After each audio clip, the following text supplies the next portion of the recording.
अस्सलामु अलैकुम वरहमतुल्लाहि वबरकातुहू। नाज़रीन किराम, बाबरी मस्जिद हमारे हाथ से चली गई। बनारस की ज्ञानवापी मस्जिद भी हमारे हाथ से चली गई।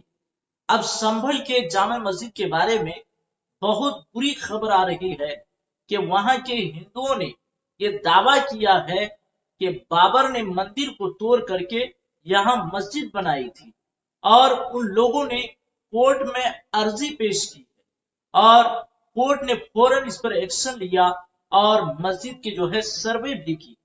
मौजूदा हालात अभी वहां के क्या हैं, अभी वहां क्या चल रहा है, आप लोग पहले ये खबर जो है देख लीजिए। उसके बाद फिर मैं आप लोगों को कुछ बातें बताऊंगा। ये बहुत ही अहम खबर है, आप लोग वीडियो को छोड़कर न जाएं। अरे ये कितने भी, मैं खुले उससे कह रहा हूँ, कितने 10 चाहे ड्रोन कैमरे यहाँ पे लिया है, मैं खुली उससे आवाज को अपनी कह रहा हूँ, ये मस्जिद थी, मस्जिद है और इंशाल्लाह मस्जिद रहेगी क़यामत तक। और हमारी मस्जिद को ये 2, 4, 5, 10 साल पुरानी नहीं है। इसको जो ये कहा जा रहा है कि बाबर ने किसी धार्मिक स्थल को उनको तोड़ करके बनवाया, अरे ये धार्मिक स्थल, ये मस्जिद पहले से किसी को तोड़ कर नहीं बनाई गई। तो ये धार्मिक स्थल मस्जिद थी। अरे नहीं सदर साहब, मैं बात रख रहा हूँ, इसमें गलत क्या है? अरे हक है, हक कहेंगे हम। पुलिस प्रशासन और सरकार से दबने वाले थोड़ी हैं। अरे हम इस देश के मालिक हैं, नौकर गुलाम नहीं हैं। मुझे ताज्जुब है कि संभल का पुलिस प्रशासन, इस उत्तर प्रदेश की हुकूमत के अधिकारी, पता नहीं ऐसा क्या हो रहा था कि आदेश उधर हो रहा है कोर्ट का और 1-2 घंटे के बाद में यहाँ पे सर्वे कराने के लिए लिया है। इतनी जल्दी कौन सी थी, क्या मजबूरी थी उनके सामने जो इतनी जल्दी सर्वे कराने के लिए लाए? और सर्वे ये 2 दिन, 4 दिन, 1 हफ्ते में कभी भी हो सकता था। लेकिन अगर पुलिस प्रशासन इतनी जल्दी अगर और चीजों में भी कर लेता, अगर ये पुलिस प्रशासन के जो लोगों के साथ हम मॉब लिंचिंग होती है, अगर उसमें भी इतनी सख्ती दिखाता, अगर ये पुलिस प्रशासन इसी तरह से लोगों के खिलाफ जो झूठे मुकदमे हैं उसको रोक करके उनके खिलाफ कार्रवाई करता जो इस टाइप का माहौल खराब करना चाहते हैं, तो हमें भी खुशी होती। मालूम नहीं कौन सा नोबेल प्राइज मिलने वाला था।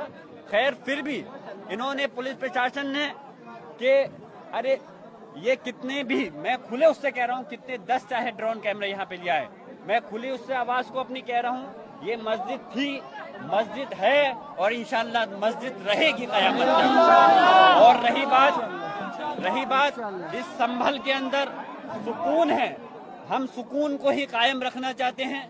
मैं आज सांसद हूँ इस जगह। आज यकीनन दादा मोहतरम बख्श साहब की बहुत कमी है, क्योंकि वो संभल की जामा मस्जिद से बेपनाह मोहब्बत रखते थे, हमदर्दी रखते थे। और लेकिन आज सबकी जिम्मेदारी बनती है कि हम अपनी मस्जिद की हिफाजत के लिए कानूनी लड़ाई को लड़ेंगे। प्लेस ऑफ वर्शिप एक्ट जो कि पार्लियामेंट ने बनाया था, मैं पूछना चाहता हूं कि संविधान, ये प्रदेश और देश किसी की भावना से नहीं चलेगा, ये देश संविधान से चलेगा, ये देश कानून से चलेगा। हमारी पार्लियामेंट ने प्लेस ऑफ वर्शिप एक्ट बनाया था, उसके अंदर सीधे सीधे ये है कि जो 15 अगस्त 1947 से पहले जो भी धार्मिक स्थल अपनी जगह है वो अपनी जगह रहेंगी। उसकी धारा 2 कहती है, प्लेस ऑफ वर्शिप एक्ट की धारा 2 कहती है कि अगर कोई केस अगर किसी धार्मिक स्थल के खिलाफ है और अगर वो केस अदालतों के अंदर है जो 1947 15 अगस्त से पहले धार्मिक स्थल है, तो उस केस को, उन पेंडिंग केसों को बंद कर दिया जाएगा। प्लेस ऑफ वर्शिप एक्ट की धारा 3 कहती है कि किसी भी प्रकार के किसी भी धार्मिक स्थल को दूसरी धार्मिक स्थल में नहीं बदला जाएगा।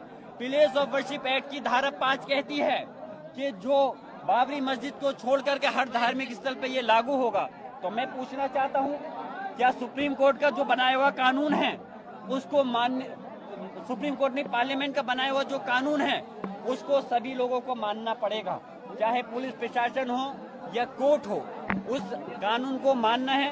पुलिस प्रशासन का मकसद है कि अगर कोई गलत करे तो उसको के खिलाफ मुकदमा रखना, न्यायालय का काम है। अगर कोई गलत करता है, उसके खिलाफ मुकदमा होता है तो उसके खिलाफ कार्रवाई करना, उसको सजा देना।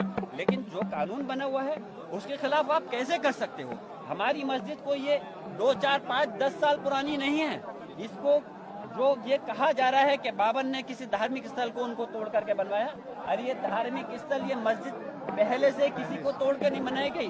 और हमारा मजहब इस्लाम ये कहता है, मैं आपको आपके चैनल के माध्यम से बताना चाहता हूँ, चाहे रिटन मीडिया हो या इलेक्ट्रॉनिक मीडिया, हमारे मजहब इस्लाम ये कहता है किसी धार्मिक स्थल को तोड़ के तो अपना धार्मिक स्थल बनाने की दूर की बात है, अगर कोई हमारा मजहब का भी अगर इंसान है, मुसलमान है, तो उसकी जगह पे भी जबरदस्ती आप उसकी सहमति के बगैर धार्मिक स्थल नहीं बना सकते, तब तक वो जायज नहीं होगा। तो ये धार्मिक स्थल मस्जिद थी। अरे नहीं सदर साहब, मैं बात रख रहा हूँ, इसमें गलत क्या है? अरे हक है, हक कहेंगे हम। पुलिस प्रशासन और सरकार से दबने वाले थोड़ी हैं। अरे हम इस देश के मालिक हैं, नौकर गुलाम नहीं हैं।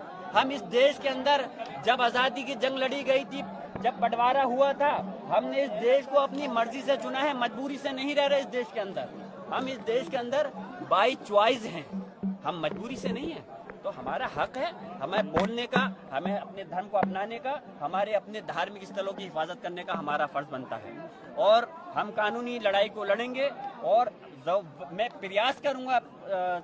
पार्लियामेंट का सेशन शुरू होने वाला है 25 तारीख से। मैं कोशिश करूंगा कि इस मसले को इंशाल्लाह कि मुझे बोलने का मौका मिले पार्लियामेंट में, मौका मिलेगा तो मैं इस बात को पार्लियामेंट के अंदर भी उठाऊंगा। और रही बात कानूनी जो दाव पेच है, उस कानूनी लड़ाई का जवाब हम कानूनी लड़ाई से ही देंगे। हम यहाँ कोई संभल की सरजमी पर कोई हम लड़ाई जंग नहीं करना चाहते, न किसी दूसरे धार्मिक लोगों से, ना ही पुलिस प्रशासन के लोगों से। नाज़रीन किराम, ये थे ज़ियाउर रहमान बर्क, जो समाजवादी पार्टी से सांसद चुनकर पार्लियामेंट में पहुंचे हैं। उन्होंने कहा यहाँ मस्जिद थी, मस्जिद है और मस्जिद रहेगी। और कोर्ट ने जब फौरन जो है सर्वे का आदेश दिया, जब सर्वे किया गया तो वहां ज़ियाउर रहमान बर्क वो जो है सर्वे के दरमियान मौजूद थे और उन्होंने कहा कि मस्जिद का जब सर्वे किया गया तो मस्जिद में मंदिर के कुछ भी सबूत नहीं मिला है, सुई के बराबर भी जो है मंदिर के सबूत नहीं मिला है। और ये लोग कह रहे हैं कि बाबर ने मंदिर को तोड़कर मस्जिद बनाई थी, तो ये कहां तक सही है? आखिर ये लोग ऐसा क्यों कर रहे हैं? आखिर वहां के जो है माहौल जो है शांत है, संभल के माहौल अभी ठीक ठाक है, माहौल को बिगाड़ने की कोशिश ये लोग कर रहे हैं। ज़ियाउर रहमान बर्क ने ये बयान दिया है। नाजरीन, आप लोगों के इस ताल्लुक से क्या राय हैं? आप लोग कमेंट कीजिए और ज्यादा से ज्यादा इस वीडियो को जो है लोगों तक पहुंचाने की कोशिश करें। अल्लाह ताला से दुआ है कि अल्लाह तबारक व तआला हमारे मस्जिदों की हिफाजत अता फरमाए, हमारे मुसलमानों की हिफाजत अता फरमाए। इजाजत चाहता हूँ, फिर मिलेंगे दूसरे वीडियो के साथ। अस्सलाम वालेकुम व रहमतुल्लाहि व बरकातहू।